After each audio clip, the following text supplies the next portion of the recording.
You will hear a number of different recordings, and you will have to answer questions on what you hear. There will be time for you to read the instructions and questions, and you will have a chance to check your work. All the recordings will be played once only. The test is in 4 sections. At the end of the test, you will be given 10 minutes to transfer your answers to an answer sheet. Now turn to Section 1. Section 1. You will hear a conversation between a travel agent and a customer who needs to book a hotel for a group visit. First, you have some time to look at questions 1 to 6.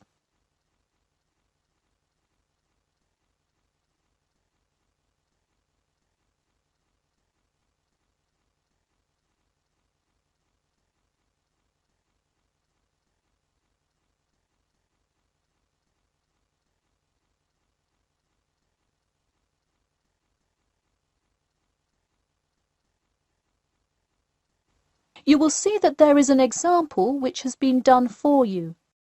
On this occasion only, the conversation relating to this will be played first. Hello, Elite Travel. This is Emily speaking. How may I assist you today? Hi, I have a group visit to plan, and I wonder whether you could help me decide on which hotel to book. I've narrowed it down to either the Winchester, the Royal Hotel, or the Star Hotel. I'm wondering if you have a recommendation. I would be happy to help. Those 3 are excellent choices. If everyone is booking hotel rooms independently, an easy way to do it is online booking. The Star Hotel offers online bookings at no additional charge. It sounds fine. The woman says that the Star Hotel offers online bookings at no additional charge. So, choice B has been written in the space. Now we shall begin. You should answer the questions as you listen, because you will not hear the recording a second time. Listen carefully and answer questions 1 to 6. Hello, Elite Travel. This is Emily speaking. How may I assist you today? Hi, I have a group visit to plan, and I wonder whether you could help me decide on which hotel to book. I've narrowed it down to either the Winchester, the Royal Hotel, or the Star Hotel. I'm wondering if you have a recommendation. I would be happy to help. Those 3 are excellent choices. If everyone is booking hotel rooms independently, an easy way to do it is online booking. The Star Hotel offers online bookings at no additional charge. It sounds fine. Yeah, and you can even book the gorgeous sea view rooms if you act quickly. I'll consider that. It would be great since we're mostly first-time visitors to the area to get a nice view of the water. Now, are there handicap-accessible rooms? Yes, all 3 options have access for the physically disabled. Great. I should also mention that we'll be on a tight schedule, so we won't have much time to go out for meals. Which of these hotels serve food? There is a limited continental breakfast menu at the Star and at the Winchester. For a full restaurant and room service, the Royal Hotel is your best bet. Oh, wonderful. Could you tell me more about the restaurant? Absolutely. In the morning, there is a gourmet buffet or a la carte item, and after 11 a.m. lunch is served in the dining room. Dinners are in a nice, low-key but high-quality setting in the hotel's private dining room, and Fridays feature the house jazz band. How lovely. Is there a group discount? No, sorry, not at the Royal Hotel. Let me check on the others, though. Could I place you on hold for just a second? Sure, thanks. It looks like there is one at the Winchester. 15% off when you book 8 or more rooms. Really? Sold. We'll book at the Winchester. Wait, is it suitable for children, though? We'll have a few little ones in our group, and it would be great to have a way to keep them occupied. Yes, in fact it has a play place that kids just love, with slides and swings and everything. Definitely a good hotel to bring the kids. Okay, great. Before you hear the rest of the conversation, you have some time to look at questions 7 to 10.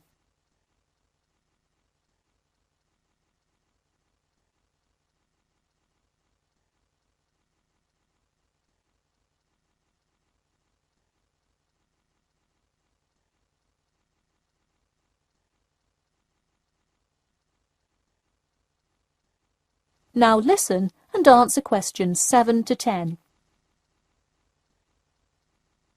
So now I know where we'll be staying.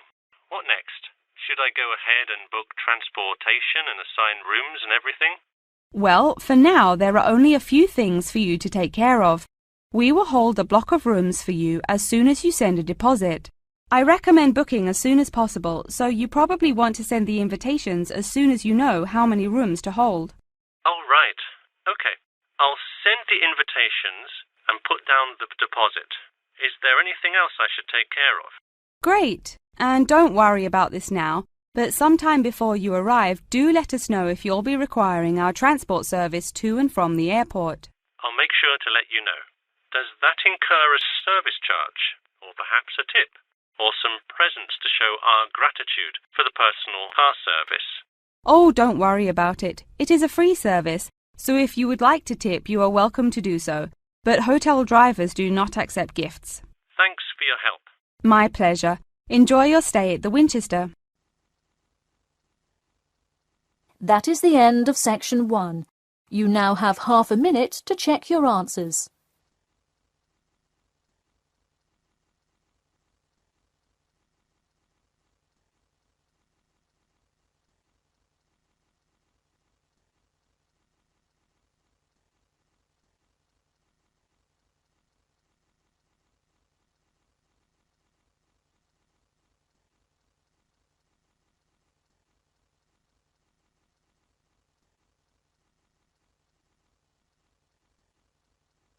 Now turn to section 2. Section 2. You will hear a talk about the 11th Annual Durham County Car Exhibition. First, you have some time to look at questions 11 to 16.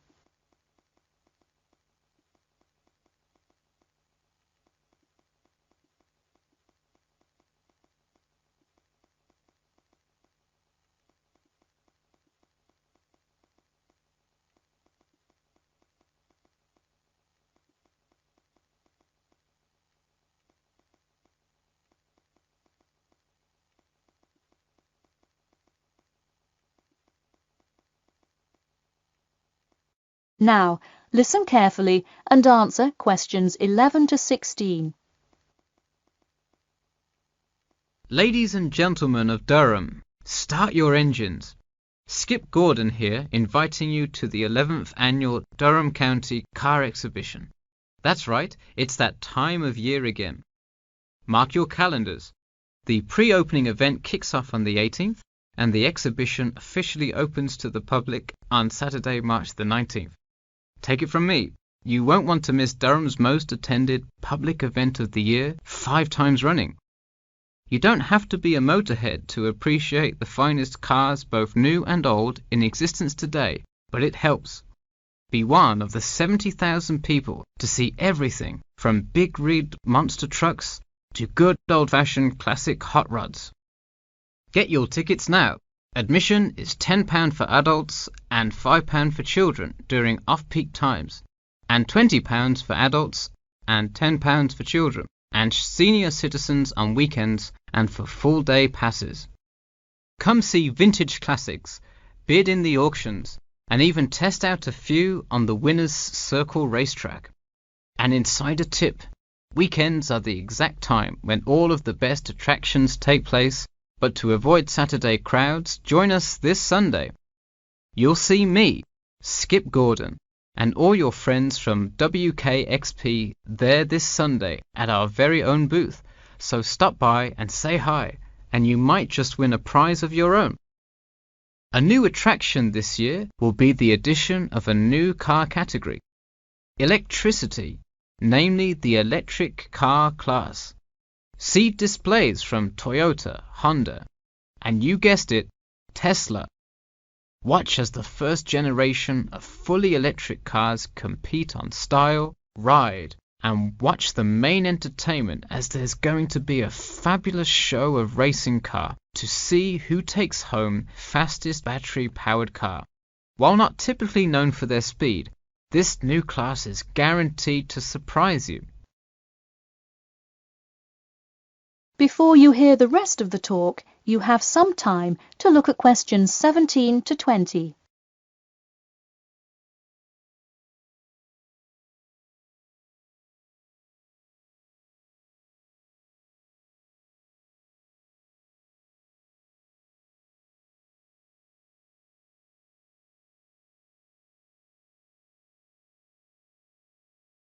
Now listen and answer questions 17 to 20. Get tickets before they sell out. Last year's tickets sold out fast, so we upped the attendance this year. That's right, more seats. But don't wait. Act now and save.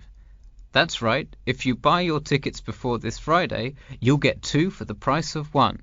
That's right, 2 for the price of 1. And don't worry, kids, just like last year, there's something specially for you. Wreak havoc on the road with the Kids Crazy Cars ride, and then race around the Tiny Tykes track in your favorite child-sized race car. Meanwhile, Mom and Dad can take a spin in a ride a bit more than their size. We're rolling out a massive dirt track so you can get behind the wheel and test drive something a little more adventurous. Put the pedal to the metal in a 4x4 SUV as you go over bumps and navigate through twists and turns. You'll want to buckle up. You heard it here. Act now to get in on the fun at the Durham County Car Show before it's too late. Come for prizes, good prices, and good old-fashioned family fun. We had a lucky draw for a new car last year, but this year our main event is the Monster Truck Rally, where one lucky fan will win a chance to experience the thrill from behind the wheel, well, next to the wheel, as they ride with legendary driver Smash Tate. Feel the speed firsthand and talk to a living legend in a true, once-in-a-lifetime opportunity. For tickets, go online to www.durhamcountycars.com or call 1-888-CAR-SHOW now. We'll see you there, and always remember to buckle up. That is the end of section 2. You now have half a minute to check your answers.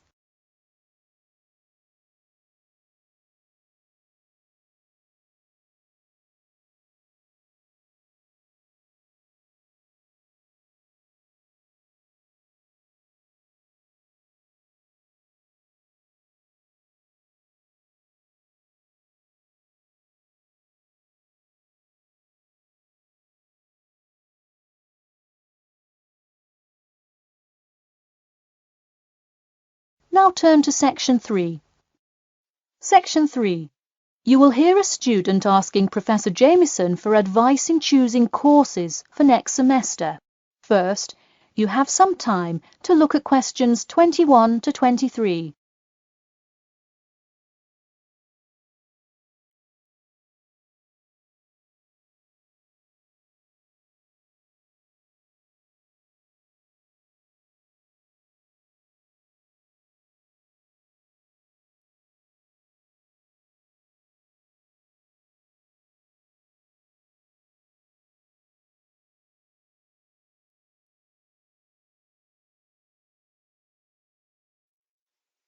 Now, listen carefully and answer questions 21 to 23. Hi, Professor Jameson. I was hoping we could talk this week about choosing courses for next semester. That sounds great. Any idea yet, or what you'd like to take? Well, I was hoping you could kind of tell me. There are so many to choose from. I don't even know where to start. Sure. Well, first things first. Do you know what you will major in? It's important to take courses that are relevant to your career path. Well, I think I want to major in biology. I want to go to medical school, so it seems like it would make sense. I agree. If you like biology, it's definitely a good idea to focus on that, since so many of the requirements overlap. Okay, so I should take a few biology classes then? Yes, let's start there. You should pick 1 or 2 biology classes. Not just any biology classes, though. If possible, read online or talk to senior fellows and find out about the structure of the courses. You don't want to end up signing up for 2 classes that require labs in the same semester. You'll spend so much time in the biology department that you won't see the light of day. All right, good idea. I heard labs can be as long as 4 hours. That's true. And another thing, make sure the topic is either relevant to your major or something you're interested in learning about. It sounds obvious, but do not just take a class because you heard it was easy or because it does not require attendance. Of course not, though it would be really nice to have at least one class that's a little bit less rigorous than the ones I'm taking this semester. I barely sleep as it is with all this studying. That may have more to do with your study habits, though I don't disagree that your schedule is really difficult this semester. Before you hear the rest of the talk, you have some time to look at questions 24 to 30.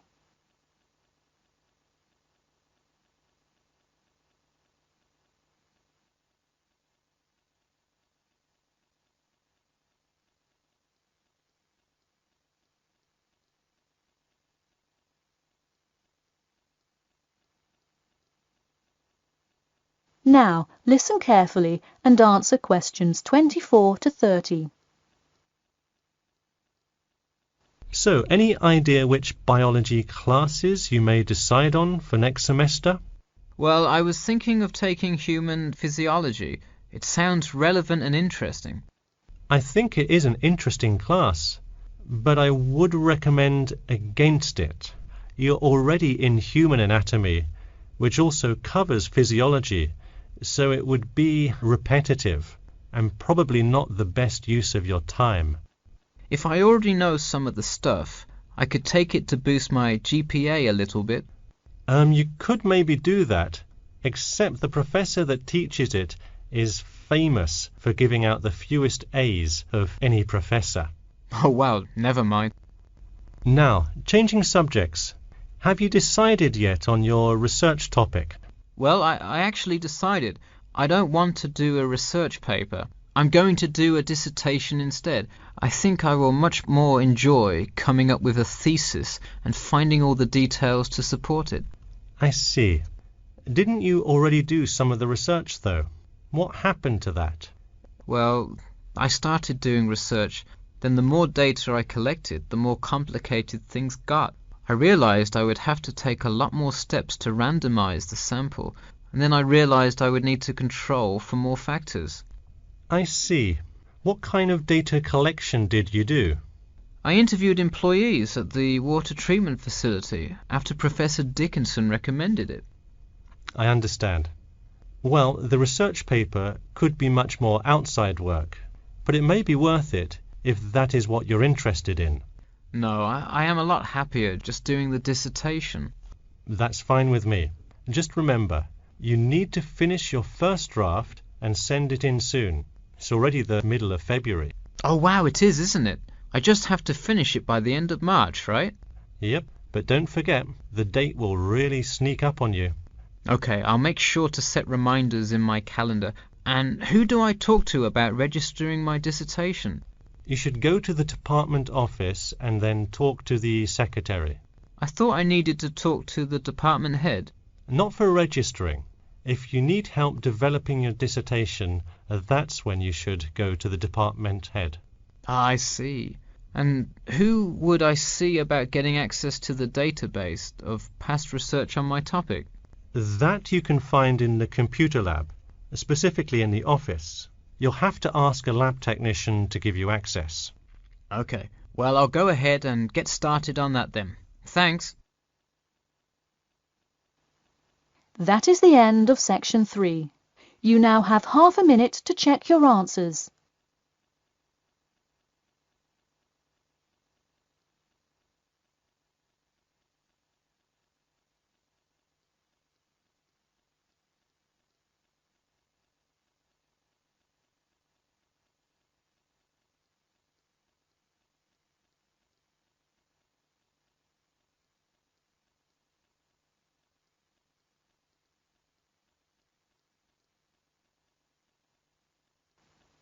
Now turn to section 4.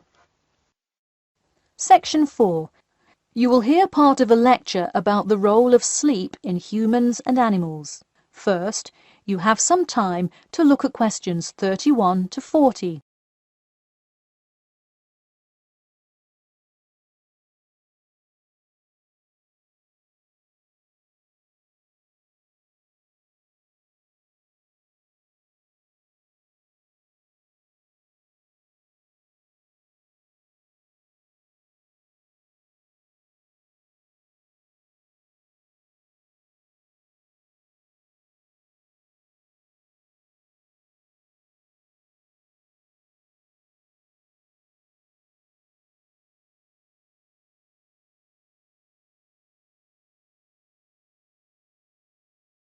Now, listen carefully and answer questions 31 to 40.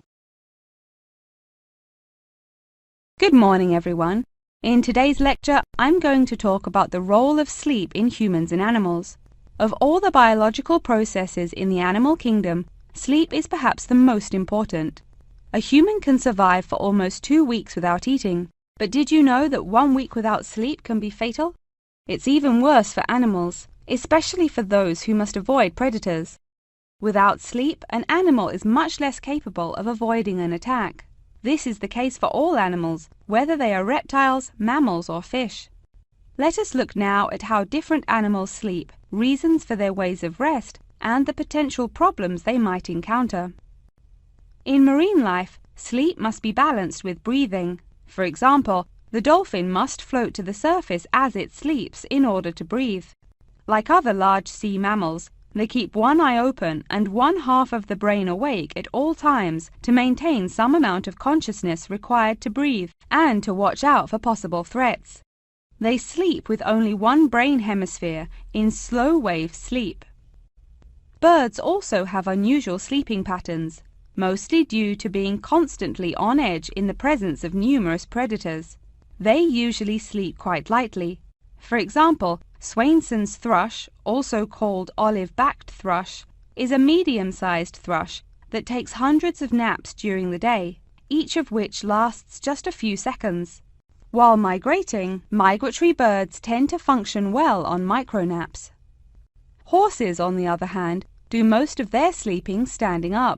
Scientists think that horses developed their habit of sleeping upright as a defense mechanism, a way of protecting themselves against predators, and a standing position keeps a horse in a constant state of readiness to race away if danger should approach.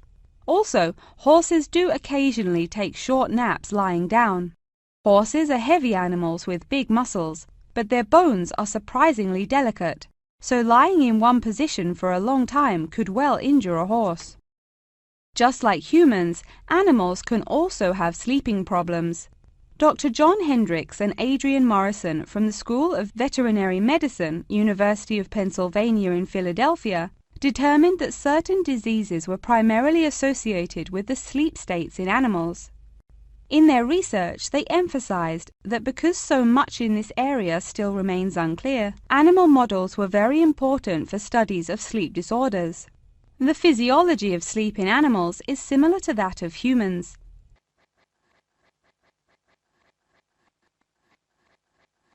But why do we humans sleep? Researchers and scientists believe it helps us organize our memories of the day, that sleep acts as a kind of filing system for the brain. Without it, our thoughts become disorderly and confused, which leads to increased likelihood of accidents and a tendency to say and do bizarre things.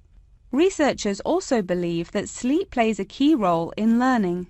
We sleep so that the brain can integrate new knowledge and form new associations. Because of the similar sleeping pattern to that of humans, rats are often studied in order to increase our knowledge of human physiology. In one study, rats were kept awake for almost 2 weeks and their behavior was observed.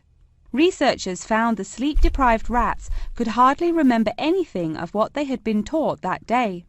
For example, one rat had been taught to recognize pictures of various Parisian landmarks in order to receive food.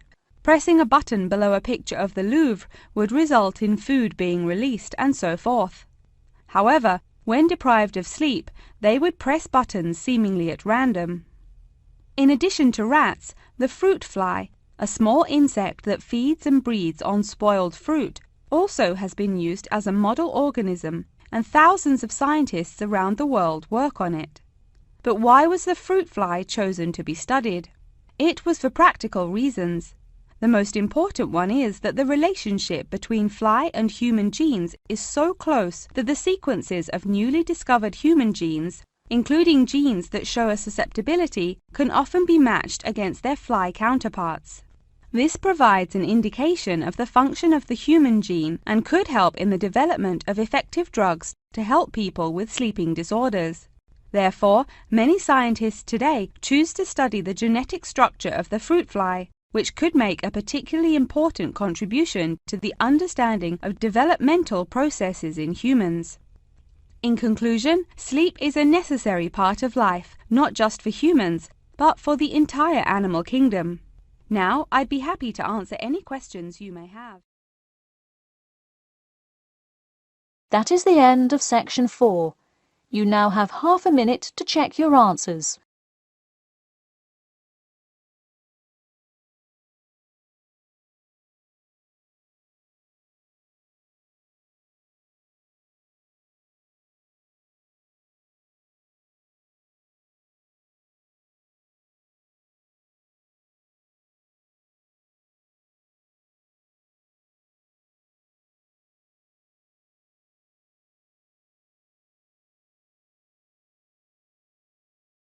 That is the end of the listening test.